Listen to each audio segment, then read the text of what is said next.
영국 어느 대학에서 있었던 일입니다. 강의를 듣던 외국 유학생 2명이 갑자기 긴장하며 불안에 떨게 되었습니다. 이스라엘과 이집트에서 온 학생이었는데요. 교수님에게서 지금 전쟁이 일어났습니다. 그러면서 아랍의 19개 나라와 이스라엘 한 나라가 전쟁이 났습니다. 지금도 사실 이스라엘과 전쟁 중이지 않습니까? 하마스, 헤즈볼라, 그 뒤에는 이란이 있고, 사실은 이 모든 나라들이 다 아랍 연합국들이라고 볼 수 있는데요. 지금까지 아마 5차, 6차 이렇게 전쟁이 있었습니다. 아마도 1차 전쟁이 아니었나 2차 전쟁이었을까요? 이 전쟁이 일어났다는 소식을 들은 것입니다. 이 전쟁은 바로 일명 6.1 전쟁이라고 하는 아랍과 이스라엘과의 전쟁이었는데요. 이 소식을 들은 두 학생은 수업이 끝난 다음에 곧바로 기숙사에 들어와서 짐을 꾸렸습니다.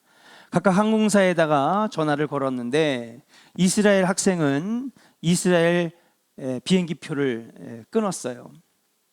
그리고 이 이집트에서 온 유학생은 미국행 비행기편을 끊었다고 합니다. 이스라엘 학생은 사랑하는 나의 조국이 지금 위기에 처해 있는데 내가 돌아가 지금 싸우지 아니하면 누가 조국을 지킬 것이냐. 당시에 이스라엘은 1000만도 되지 않는 인구가 있었고요. 아랍의 19개 나라들은 말할 것도 없이 숫자로 하면 몇백 배, 몇천 배가 되는 숫자로 여러분 상대가 되지 않는 그런 전쟁이었습니다. 반면 이집트에서 온 유학생은 전쟁터에 나가면 죽을지도 모르는데 영국과 여기 중동은 너무 가까우니 나를 찾지 못하도록 아예 미국으로 가야 되겠다. 미국행 비행기표를 끊었다는 것입니다. 얼른 이곳을 떠나야 한다 결심하고 가장 빠른 미국행 비행기편을 찾아 미국으로 달아났다고 합니다. 어디가 이겼을까요? 여러분, 그렇죠. 나라를 사랑하고 나라를 지켜야 되겠다라고 하는 이런 어떤 마음을 가진, 결의를 가진 청년들, 이 청년들이 있었던 이스라엘이 6일 만에 모두의 예상을 뒤엎고 6일 만에 전쟁에서 19개 나라들의 공격을 뿌리치고 이기게 됩니다. 예수님에게는 12명의 제자들이 있었습니다.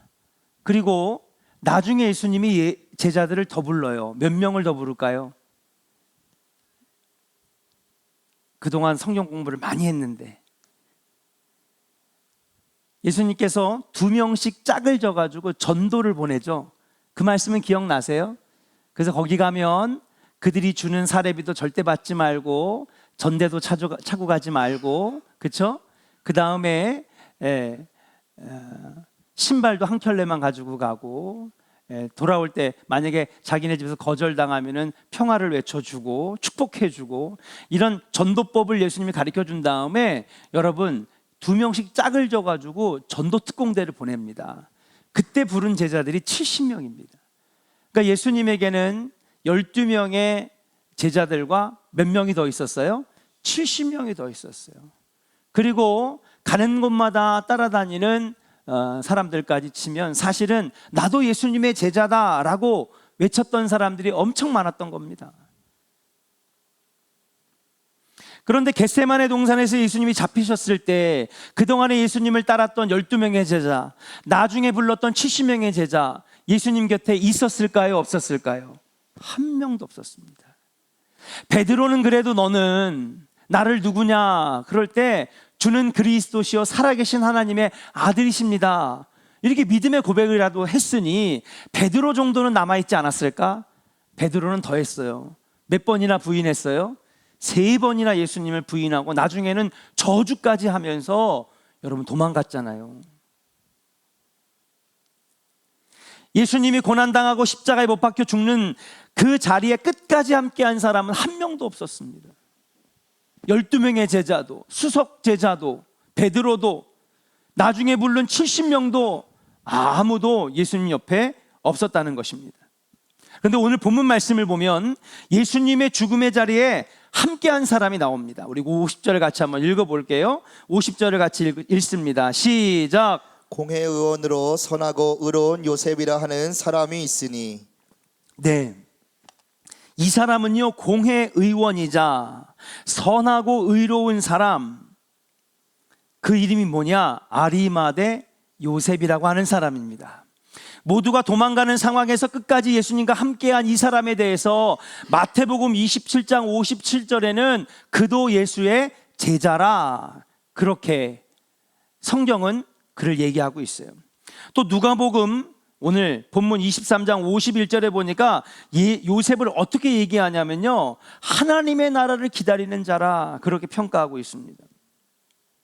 아리마대 요셉은 12명의 제자도 아니었습니다. 나중에 부름받은 70명의 제자도 아닙니다.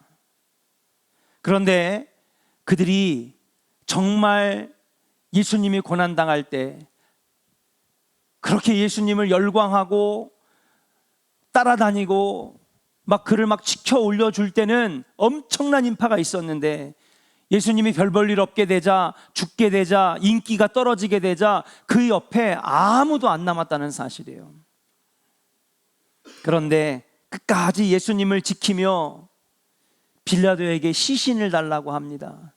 그 시신을 여러분 가지고 와서 흰 세마포로 예수님의 시신을 감싸고요, 한 번도 장사 지낸 일이 없었던 무덤, 자기가 미리 사비로 사놨던 그 무덤에다가 예수님을 장사를 지내주죠. 그러니까 마태복음 27장에 따라합시다. 그도 참 제자라. 성경은 그를요 참 제자라고 평가하는 거예요. 여러분, 우리도 지금 우리가 이렇게 신앙생활 할 때는요, 정말 누가 하나님 앞에 인정받는 신앙인인지 아닌지를 우리는 알 수 없어요. 그냥 이렇게 볼 때는 저분 참 신앙생활 잘하는 것 같아. 근데 하나님은 노라고 할 수 있고요, 어떤 사람은 저 사람은 아닌 것 같은데 근데 하나님은 예스라고 하는 사람이 있단 말이에요. 우리끼리 지낼 때는요 모르는 거예요. 인간이 눈으로 보는 평가는요 모르는 것입니다.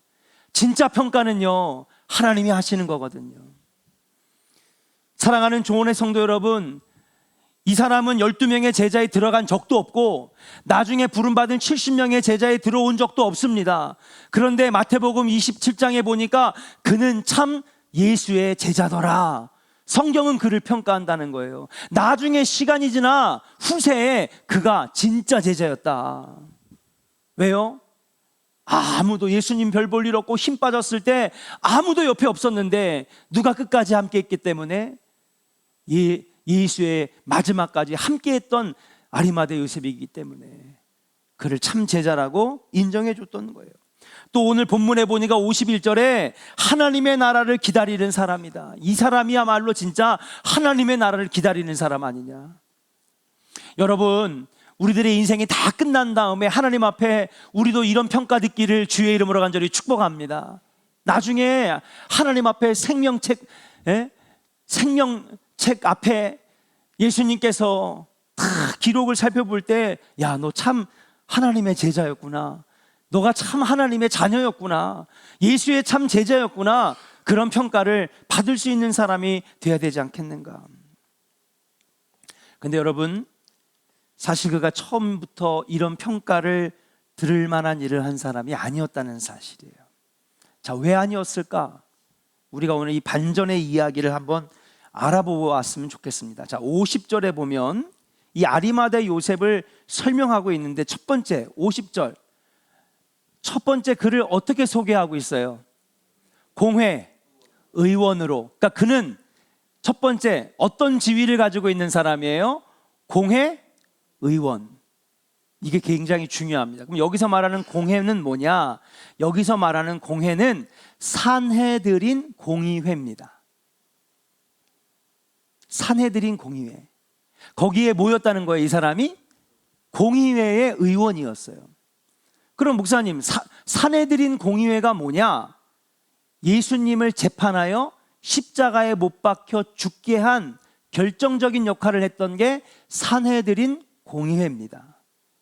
그러면 목사님, 산헤드린 공의회는 뭐 하는 데입니까? 이게 뭐 하는 데냐면요, 율법을 가지고 종교 재판을 하는 데가 사내들인 공회예요. 근데 어느 날 자기들이 열심히 수천 년 동안 가르쳤던 율법이 완전히 무너지는 것 같고 예수님이 와가지고 이 율법을 새롭게 해석하는 거예요. 그러니까 자기들이 그냥 그렇게 설교하고 가르치고 했는데도 사람들 반응이 뜨뜨미지근했는데 예수님이 와가지고 이 율법을 완벽하게 만들고, 내가 그랬잖아요. 예수님이 그랬잖아요. 나는 율법을 폐하러 온 자가 아니라 율법을 뭐하러? 완성하러 온 자다. 그러니까 하나님이 율법을 만들어 주시고 율법을 시내산에서 주신 거 이스라엘 백성들로 지키라고 한 것은 그 참된 의미를 예수님이 다 끄집어 가지고 가르쳐 주는 거예요, 여러분. 근데 그전에는요, 율법에 하나님이 왜 줬는지를 모르는 거예요. 뭐만 했어요? 했냐 안 했냐, 지켰냐 안 지켰냐, 이것만 가지고 따지는 거예요. 근데 율법을 지켜야 되는 진짜 이유는 아무도 모르는 거예요. 똑똑하다고 하는 이 사람들. 그래서 여러분, 산헤드린 공의회는요, 누가 의원들이 되냐 하면 소위 말하는 랍비들, 율법을 아주 능통하고 연구하는 바리새인들이 공의회 의원들이 되고요. 아무나 가는 것도 아니에요. 아주 높은 수준의 마스터들만 여기에 들어갈 수 있고, 그 다음에 율법을 실행하는 제사장들이 여기에 공의회 의원들이 됩니다. 그 자기들이 열심히 가르쳐서 했냐 안 했냐, 했냐 안 했냐, 했냐 안 했냐, 이것만 가지고 종교 재판을 하는데 예수님이 와가지고 그거 아니야. 예수님이 이 율법을 준 이유는 뭐냐 하면 너희가 얼마나 하나님을 사랑하는지, 너희의 신앙을 하나님 앞에 보이고 감사하고 믿음을 보이기 위해서 이 율법을 지키라고 하는 것이지. 그러면서 예수님이 율법 하나하나를 다 잘못된 걸 끄집어가지고 새롭게 해석해 주니까요, 사람들이 예수님께 열광을 하는 거예요. 왜? 예수님 말씀을 들어보니까 그동안에는 자기들에게 족쇄였는데 예수님의 말씀이 뭐예요? 자기들에게 진리가 되고요, 그 말씀 때문에 자유로워지고요, 해방이 되는 거예요. 그 예수님이 뭐라 그래요? 진리가 너희를, 아멘, 할렐루야. 네. 성경을 알아야 돼요. 따라합시다. 아는 만큼 은혜가 됩니다. 아멘입니까? 네. 아는 만큼 은혜가 되는 거예요. 그동안에 자기들은요, 이 율법이요, 그냥 자기들에게 족쇄였어요. 아무리 발버둥을 쳐도, 아무리 생각해봐도 율법에 비해서 율법으로 딱 잣대를 들이대면 구원받을 사람 한 명도 없어. 이걸 가지고 또 해석한 게 뭐예요? 그게 로마서 아니에요. 예? 의인은 없나니 하나도 없는 거예요. 어디 앞에서? 율법 앞에서요. 그 유명한 말씀 맞잖아요. 근데 오직 의인은 뭐로 말미암아? 그렇죠, 여러분. 예? 이 성경을 알아야 된단 말이에요. 안 그러면요, 우리가 그냥 어릴 때부터 토속신앙으로 배웠던 그 신앙, 비나이다 비나이다, 그냥 무조건 믿으면 된대. 그 예수님이 막 엄청나게 인기를 막 몰고 다니니까 이게 안 되겠는 거예요. 그래가지고 이 산헤드린 공의회가 이거 예수 제거해야 되겠다. 안 그러면 우리가 지금까지 쌓아올렸던 모든 것들 다 무너지겠다. 예수가 왕이 되고 예수가 나중에 이 나라를 해방하면 우리는 설 곳도 없겠다. 그때부터 산헤드린 공의회가 뭘 하느냐, 예수님의 꼬투리 잡기에 들어갑니다. 몇 년 동안? 1년 반 동안. 그 성경에 보면 예수님이 기적을 일으키는 곳, 예수님이 말씀을 전하는 곳, 예수님이 손 마른 자를 고치는 곳, 예수님이 죽은 자를 살리는 곳, 곳곳마다 그들이 다 누군지 알아요? 산헤드린 공의회 사람들인 거예요. 예수님을 졸졸졸졸 따라다닙니다. 갈릴리도 따라다니고, 그 다음에 나사렛도 따라다니고, 사마리아도 따라다니고, 아주 예수님이 따라가는 곳마다 같이 옆에서 여관 잡고 묶으면서 예수님 가는 곳마다 따라다니면서 뭐 하려고 따라다니는 거예요? 말씀 들으려고? 은혜 받으려고? 꼬투리 잡으려고. 우리 교회는 없는데 딴 교회는 있더라고. 말씀 듣고 은혜 받아야 되는데 목사님 뭐 잘못하는 거 없나? 꼬투리 잡으려고. 목사님 무슨 뭐 이단적인 그런 설교 안 하나? 꼬투리 잡으려고.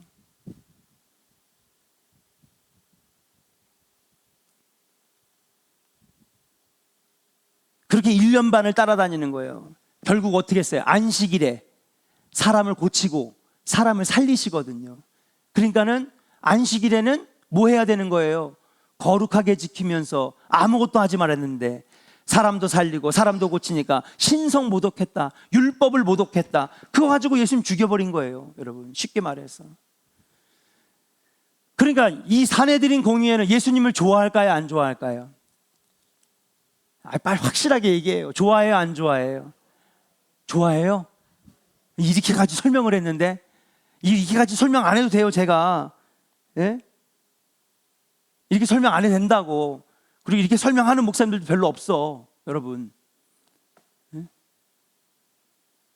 너무너무 싫은 거예요, 예수가. 정말 싫은 거예요. 그리고 마지막에 예수를 죽인 사람들도 이 사람들이고, 빌라도에게 가가지고 재판해달라니까는, 야, 저 사람이 무슨 죄가 있냐? 난 재판 못한다. 빌라도가 돌려보낸 데가 어디예요? 사내들인 공의회예요.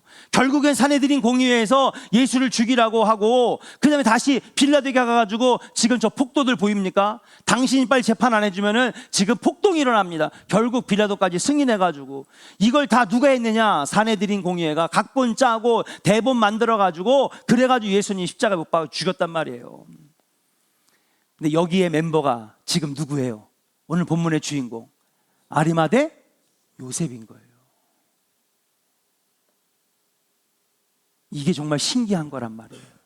아니 어떻게 그렇게 예수님을 싫어하는 사내들인 공의회에 이 사람이 어떻게 예수님 12명의 제자 다 도망가고 70명의 제자 다 도망갔는데 예수님을 그렇게 싫어했던 사내들인 공의회에 이 멤버인 한 사람이 어떻게 예수님 그 가는 자리 끝까지 지켰을까?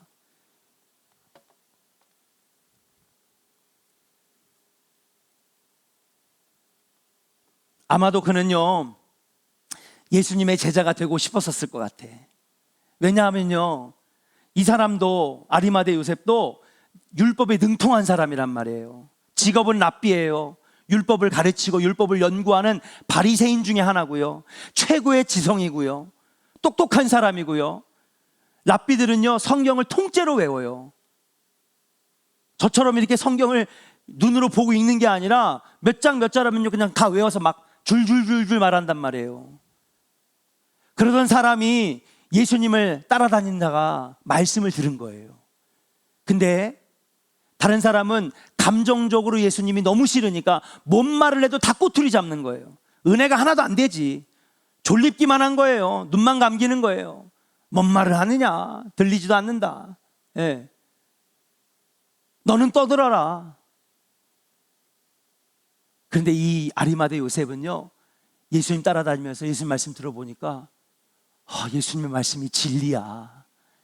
이게 진짜네. 이 말씀이 진짜 하나님의 말씀이네. 아마 그 마음에 감동이 일어났을 거예요. 깨닫는 역사가 나타났을 거예요. 나도 예수님의 제자가 됐으면 좋겠는데, 나도 나중에 부름 받았지만 70명의 제자가 안에 들어갔으면 좋겠는데, 아마 그런 열망과 갈망이 있었을 거란 말이에요. 나도 예수님의 제자가 되고 싶은데, 나도 예수님을 믿는다고 확실하게 고백하고 선포하고 싶은데, 확실하게 선을 긋고 싶은데, 여러분 그가 어디 사람이었어요? 사내들인 공의회의 의원이었던 거예요. 자, 여기에서 나는 예수님 말씀 진리라고 생각합니다. 어떻게 될까요, 이 사람이? 예? 그쵸. 사내들인 공의회에서 의원 자리 그냥 뺏기고요. 박탈당하고요.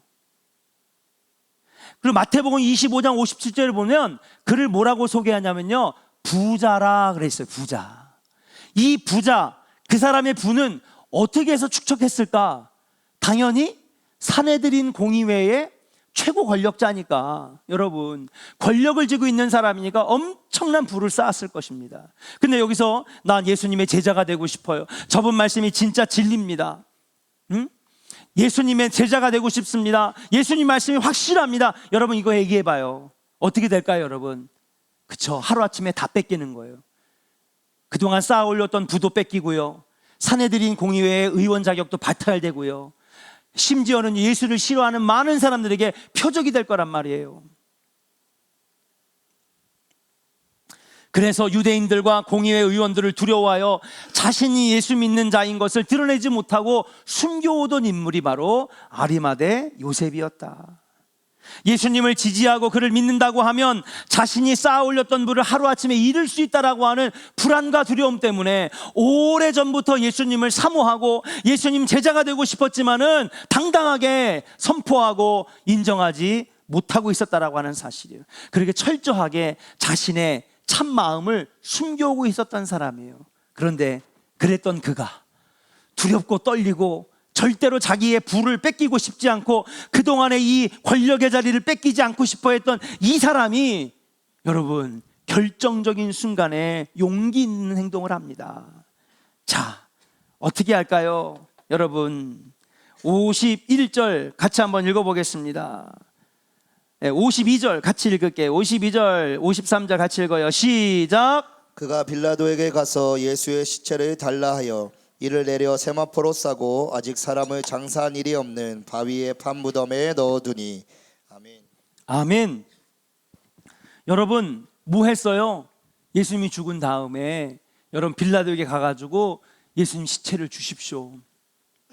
예수님의 시체를 받아옵니다. 그래가지고 그냥 맨살이 찢기고 온몸에 피가 흐르는 그 시신을 여러분 한 겹 한 겹 세마포로 잘 정석을 싼 다음에 여러분 예의를 갖춰가지고 무덤까지 잘 옮겨드리고 무덤을 잘 장사드리는 그런 일을 하게 된 거예요. 더 결정적인 건 뭔지 아십니까? 51절 한번 같이 읽어볼게요. 51절 같이 읽겠습니다. 시작. 그들의 결의와 행사에 찬성하지 아니한 자라. 아멘. 자, 그들의 결의와, 여기서 말하는 그들은 누굴까요? 산헤드린 공의회의 결의예요. 이 결의는 무슨 결의? 예수님을 십자가에 못 박혀 죽이자는 결의예요. 근데 여기에 뭐 했다는 거예요? 아리마대 요셉이 찬성하지 않았대요. 그들의 결의, 예수님을 죽이자, 예수님을 십자가에 못 박아야 한다라고 하는 결의와 이 행사에 여러분 아리마대 요셉이 그동안엔 꼭꼭 1년 반 동안 숨겨오다가 결정적인 순간에 난 반대입니다. 이거는 인정할 수 없습니다. 이건 잘못된 겁니다. 이 판결은 잘못된 겁니다. 이게 어떻게 율법에 위배되는 것입니까? 그냥 당신들이 예수가 싫어서 당신들의 인기를 뺏길까봐 그동안에 쌓아 올렸던 권력과 부를 잃어버릴까봐 예수님 때문에 잃어버릴까봐 무서워서 예수님을 죽이려고 하는 것이지.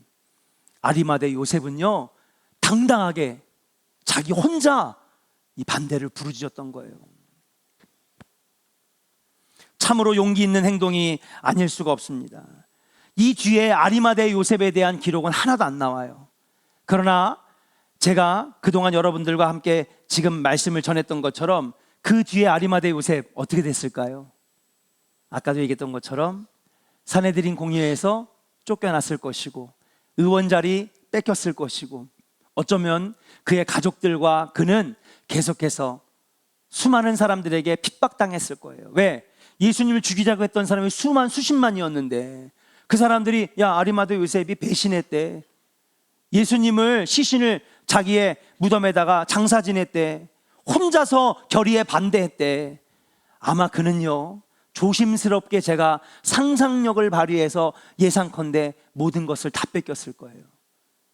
그러면 그는 이 모든 걸 다 뺏길 걸 알면서도 했다는 거예요? 안 했다는 거예요? 했다는 거예요. 누구를 위해서? 예수님의 마지막 가시는 길을 위해서 끝까지 함께 했다라고 하는 사실이에요. 결정적인 순간에 그동안에는 뺏길까봐 잃어버릴까봐 무서워서 예수님을 구주로 고백 못했는데 나도 제자가 되고 싶었는데 그걸 밝히지 못했는데 결정적인 순간에 예수님은 나의 구세주입니다. 예수님의 시신을 내가 걷고 예수님을 죽이면 안 됩니다. 혼자 용기 있게 반대를 부르짖었던 그 아리마대 요셉, 그야말로 진짜 12명의 제자보다 낫고 70명의 제자보다 나은 사람, 그가 참 제자다. 그래서 아까도 말했지만 마태복음 27장에 57절에 그를 뭐라고 평가하냐? 그는 참 예수의 제자였다. 사랑하는 여러분, 믿음이라고 하는 건요 결정적인 순간에 나와요. 아멘입니까? 평상시 때는요 나도 내가 믿음이 얼마나 있는지 잘 몰라요. 내가 과연 믿음이 얼마나 있을까? 내 믿음이 정말 어느 정도일까? 나도 나를 잘 모른단 말이에요. 근데 결정적인 순간에, 아니면 고민되는 순간에, 무엇을 해야 하는지 선택해야 되는 순간에, 이때 내 믿음이 드러나는 거예요. 믿으시면 아멘. 평상시 때는 몰라요. 근데 아마 아리마대 요셉도 그동안 그렇게 꼭꼭 숨겨오고 자신의 마음을 표현하지 못했는데, 결정적인 순간에 그가 예수님이 진짜 구세주고 그분의 말씀이 진리고 당신들의 표현이 잘못됐습니다, 결정적인 순간에 용기를 내서 행동했던 이 아리마대 요셉이야말로 참 믿음의 사람이었지 않나. 12명은요 3년 따라다녔지만 그들에게 믿음이 없었어요. 그저 자신들이 신분 상승하고 한 자리나 꿰차고, 여러분 예수님 붙잡혀 가시는 그날까지도 여러분 누가 더 큰지, 누가 나중에 예수가 왕이 되면 영의정할 거냐 좌의정할 거냐, 그거 싸우던 그 사람들에게 무슨 믿음이 있습니까? 근데 끝까지 함께했던 이 아리마대 요셉은 마지막 결정적인 순간에 자신의 믿음을 보였다라고 하는 사실이에요. 사랑하는 여러분, 신앙의 고민이 되는 선택의 순간이 있어요. 네? 하나님 앞에 예물을 드릴 때, 하나님 앞에 작정할 때, 하나님 앞에 서원할 때, 어떤 중대한 영적인 결정을 내리거나 믿음의 결정을 내릴 때, 그때 우리 안에 참 믿음이 나오는 거란 말이에요.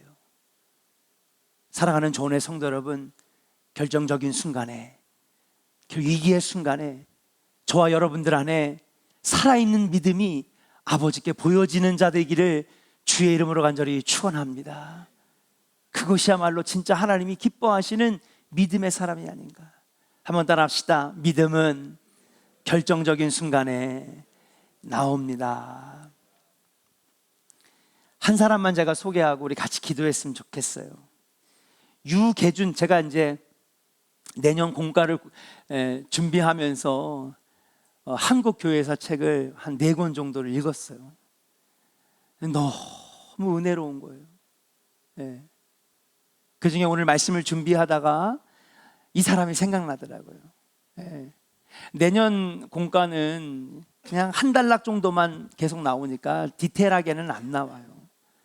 근데 그걸 쓰기 위해서 10장짜리 소개되어 있는 인물을 단 한 10줄 정도에 이렇게 소개하려니까 충분히 설명은 안 되죠. 그래서 제가 틈만 나면은 이런 신앙의 우리 선배들을 한 명씩 좀 소개해 볼까 합니다. 그동안에도 몇 번 했잖아요. 종순일, 강화도에 100명의 빈 문서를 그냥 다 태워버렸잖아요. 예배 때 은혜 받고 뭐 이런 놀라운 이야기들이 있습니다. 유계준이라는 사람을 한번 제가 소개를 해볼게요. 오늘 말씀을 생각하면서 이 사람이 떠오르더라고요. 이 사람은 평안남도 안주군에서 태어났습니다. 어린 때 한문 공부를 하다가 13살 때 이 구한말, 나라가 망해가는 이 구한말에 한문 공부가 뭔 소용이 있냐 그러면서 13살 때 평행으로 넘어갑니다. 그럼 뭐 하러 갔느냐? 돈 벌러 간 거예요. 지금 생각해보면 13살이면 어린애들이잖아요. 근데 이 어린 나이에 눈을 뜬 거예요. 입 깎고 공부해서 뭐 하냐? 나라가 이렇게 어지러운데 돈 벌어야지. 13살에 평화로 넘어가서 무작정 이것저것 일을 닥치는 대로 합니다. 신문도 돌리고요, 구두도 닦고요. 그러다가 무역상회에 들어가가지고요, 무역 일을 배웁니다. 그렇게 해서 조금씩 돈을 모으고 자리에 승진을 하면서 23살에 높은 자리에 올라가고 돈을 꽤 모았어요. 근데 이거 가지고 안 되는 거예요. 근데 원래부터 호기롭던 성격이 있어가지고 여기저기 주막이나 술집에서 사귄 친구들하고 조직을 하나 만듭니다. 오늘날로 말하면 폭력 조직 같은 깡패 집단을 만들어요. 그러니까 참 대단한 사람이죠. 악한 사람입니다. 수단과 방법을 가리지 않고 돈을 버는 사람이었고요. 그 번 돈을 가지고 더 돈을 불리기 위해서 이 돈을 가지고 깡패들을 다 불러 모아가지고요, 여러분 그냥 여기저기에서 돈을 모으는 거예요. 자릿세를 내라, 영역 다툼을 하고요, 술집을 만들고요, 그냥 기생촌을 만들고, 그러면서 23살부터 평양시대 깡패들을 몰고 다니면서 평양에서 알아주는 부호가 됩니다. 어느 날 미국인 선교사 사무엘 모펫이 여기저기 다니면서 복음을 전하는 거예요.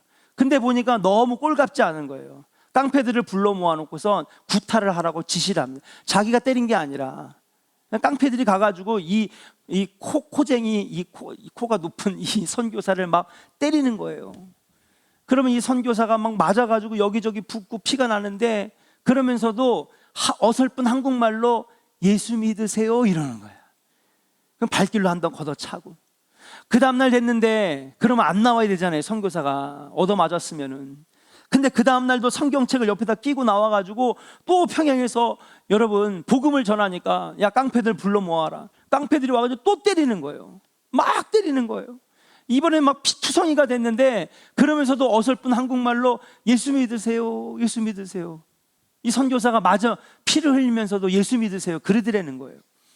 그래가지고 이 정도로 맞았으면은 내일은 안 나오겠지 했는데, 그 다음날에도 여기저기 반창고를 붙이고 붕대를 감고 와가지고 성경책을 끼고 와가지고 또 복음을 전하는 거예요. 깡패들을 불러 모아놓고 이제 반 죽여놓도록 팹니다.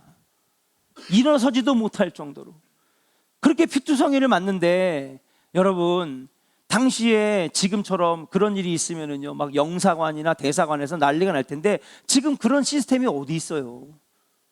그러니까는 보호해주지 못하는, 선교사를 보호해주지 못하는 시스템 속에서 엄청나게 얻어맞고 있는데, 그렇게 피투성이 돼서 반 죽을 정도로 맞았는데도 이 선교사가 이 유계준이라는 사람의 눈을 똑바로 쳐다보면서 예수 믿으세요 그런 거야. 이분이 그날 밤에 자는데, 유계준이라는 사람이 이 선교사가 피투성이가 됐는데 예수 믿으세요 하는 말을 듣는 게 머릿속에서 떠나가지 않아. 도대체 저 족속들은 도대체 뭐길래 피를 철철철철 흘리면서도 예수 믿으세요, 예수 믿으세요 그럴까? 교회라는 데를 한번 가봐야 되겠다. 가가지고 내가 겁을 줘야 되겠다. 그래가지고 교회를 한번 옵니다. 왔다가 여러분 설교를 듣는데 그 자리에서 하나님 만난 거예요. 할렐루야. 예.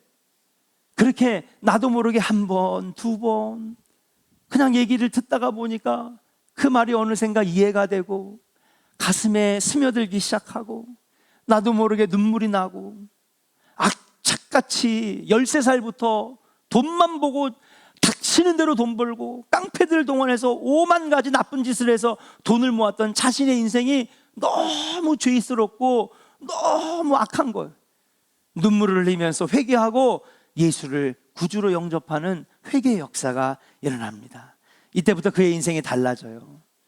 23살 총각, 여러분 23살이면 지금 우리 예찬이가 23살이지? 하여튼 어쨌거나 하여튼 저 예찬이 정도의 나이인데, 여러분 집이 방이 수십 개가 있는 집을 살고 있었어요. 그러니까 예찬이 나이에 이미 평양에서 알아주는 부호라니까. 평상시 같으면 그런 정도의 부자가 안 되죠. 근데 뭐를? 깡패들을 동원해서 온갖 여러 가지 방법으로 돈을 모으니까 23살에 이미 평양에서 엄청난 큰 집을 거기서 혼자 사는 거예요, 총각이. 그런데 은혜 받고 회개하고 그 넓은 집에다가 미림교회라고 하는 교회를 설립을 해요. 23살 이 총각이. 그리고 25살에 믿음의 아내를 만나 가정을 세웁니다. 근데 결혼 초기에 한 5년 동안 자녀가 없는 거예요. 자녀가 없어서 하나님이 왜 안 주실까 생각해 보니까, 자기도 어릴 때 제대로 교육을 받을 수 있는 시설도 없었고 그냥 여기저기에 거리에 나왔는 애들이 많으니까 학교를 줘야 되겠다. 그러면서 평양에 숭덕 학교를 세우는 거예요. 그동안에 벌어뒀던 돈을 이제는요 교회 세우는데, 교회 부흥하는 데 쓰고요, 아이들 공부 가르친다고 학교를 세워가지고 학교를 지원하고요, 평양 양로원을 져가지고요 어르신들을 막 보살피고요. 인생이 달라졌어요, 안 달라졌어요? 180도 달라진 거예요. 깡패짓 하던 이 사람이 예수 만나고 회개한 다음에 완전히 달라집니다. 그러니까 하나님이 복을 주실까 안 주실까요? 복을 주시는 거예요. 5년 뒤부터 애를 낳기 시작하는데 몇 명을 낳느냐? 8명을 낳습니다. 대단하지 않아요? 자녀 안 주신 거 실망하지 아니하고 학교 사업에, 양로원 사업에 하나님 영광 위하여 교회 설립하는데 애를 썼더니만 아들 6에 딸 2, 8남매를 주셨단 말이에요. 집사가 되고 45살에 여러분 산정현 교회의 장로가 됩니다.